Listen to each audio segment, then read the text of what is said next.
Morning. So, I was listening to a podcast and somebody quoted a famous line by Nietzsche. And I'm going to butcher the quote here, but something to the effect of that. Those who fight monsters should be careful not to become monsters themselves. And when you stare into the abyss stares back at you. And it got me thinking about just Nietzsche generally. And I'm by no means an expert. I've read a bit, taking some philosophy classes in college. I wasn't a great philosophy student. But thinking about it probably warrants going back and looking at some things. There's another Nietzsche quote that also sprang to mind. And again, I'm not going to get this exactly right, but he said something like, man is a bridge tied between beast and overman or uberman, right? And so the kind of Nietzschean Superman is like a thing, and not really like something I'm wanting to get into. But the interesting thing about the quote to me was that man is the bridge. It's the journey from base, profane to the exceptional and the sacred. And what's noble about man is that we are that transformation rather than just kind of a static state of being. And so I thought those two quotes were ideas, because those weren't really exact quotes, were kind of interesting in relation to each other, right? Because they're both about struggle, right? And in one respect, you're fighting the demons in the world around you, whether internal or external. There's the inherent danger in grappling with those kind of dark forces. And in the second quote, man is a bridge, right? And I almost envision in my mind like, a rickety rope bridge, or even just, a tightrope tied over a vast chasm, right? And there's something in the quote, dangerous along the way, dangerous stopping, looking back, right? There's no safe and easy way to kind of realize your full potential as a human being, right? But once you start on that journey, like there's no going back. And turning and hesitating is just as dangerous as charging forward. I'd written a post a while back about the Japanese graphic novel Berserk. And I won't get super into the weeds on that, but a lot of people have drawn parallels between the story and that, and Nietzsche, and I don't know to what extent the author was actually influenced by Nietzsche or not, but yeah, there's some interesting kind of parallels there, and the protagonist or the anti-hero is kind of that person who lives in that twilight realm between the light and the darkness, and is constantly has demons, literal demons, swirling around him. But the real danger to him is not the dangers outside himself, but rather him succumbing to the rage within him that would turn him into a monster and steal his humanity, which is an interesting concept, right? And in the Facebook post I made, I talked some about how that looks in the context of law enforcement. And I mean, not to over dramatize it, but I've talked some in previous videos just about the ugly things we deal with, and how we cope with those things. But I mean, not to romanticize it, because life can be ugly and nasty and dangerous, and there's no nobility in the pointless suffering of human beings. But like the struggle itself, right? The fact that there are people willing to stand in the gap, right, and shield humanity from the worst of what life has to offer. And I'm not just talking about things I do, but just humans generally. I think really highlights like both the nobility and you know, sheer beauty of, you know, human experience, you know, that people would sacrifice for complete strangers, that they would toil and suffer and die out of love, out of empathy for complete strangers.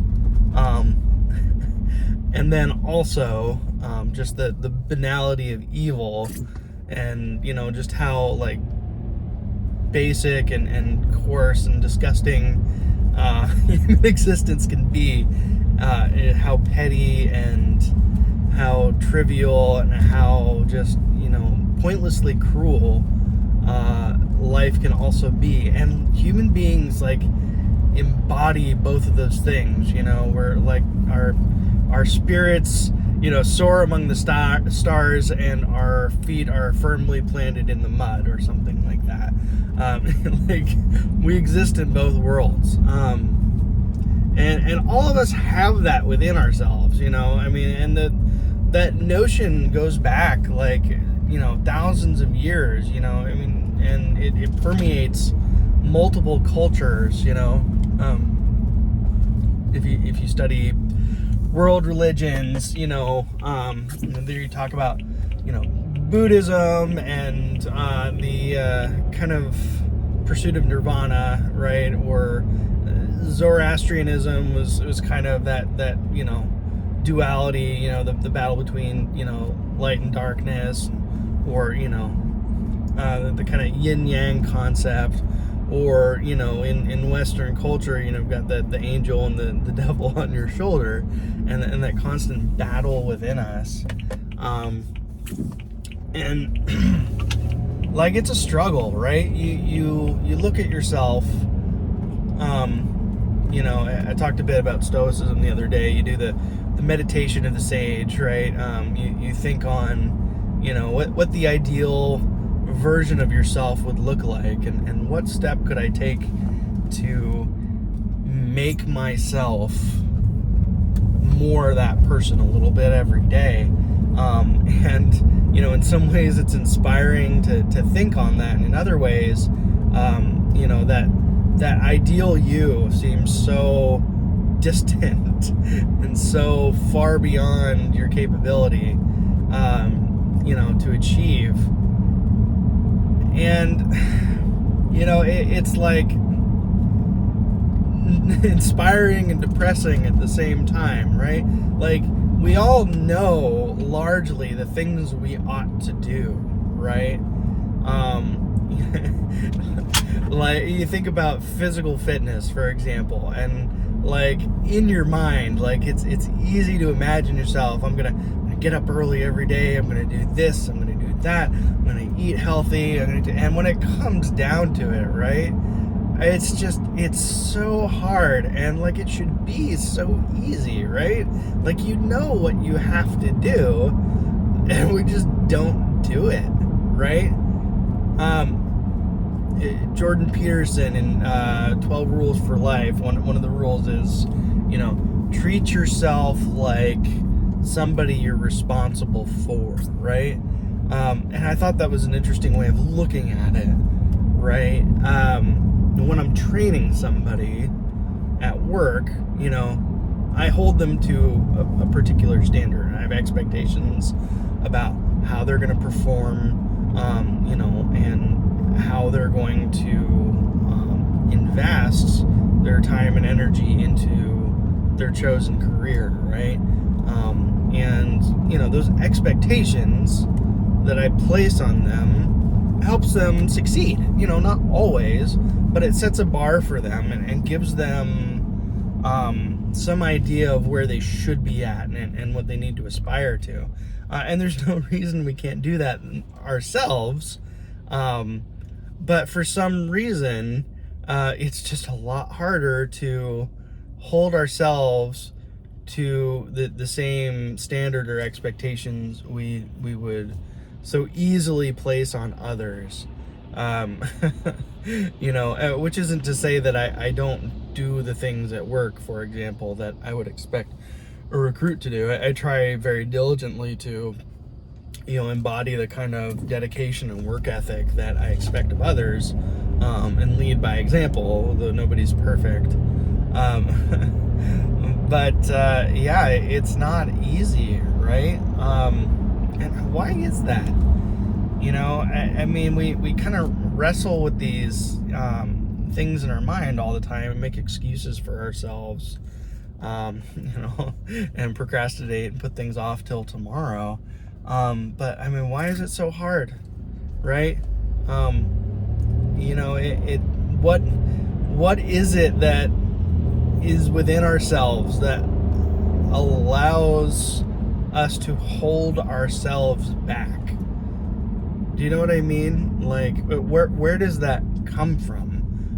Because we know what we ought to do, but it's just, I don't know, easier not to do the right thing sometimes. And I'm not talking about morally so much as just, the steps we would like to take to make ourselves the kind of person we would like to be. And so, you think about, that beast and overman, right? That struggle, that journey towards becoming something greater than the sum of our parts. And I think that helps kind of keep things in perspective, right? That, we will fail often, maybe more often than not. But it's the fact that we continue to struggle against our baser natures that makes it all worthwhile. And there's something unique about us as a species, as so far as we know, that says that we can do that. We can realize a greater potential. We can constantly strive to be something better, even if we fail and fall short of the goal more often than not. I don't know. This wasn't even what I was planning on talking about today, but it just kind of jumped to mind right as I was getting in the car this morning. So I don't know. Get after it today. Be who you want to be, right? I forget which of the other Stoic philosophers it was, but it's like, stop talking about being a good person, just be one. So I'm done. I'm gonna go do it today. How about you? Have a good one. See you on the next time.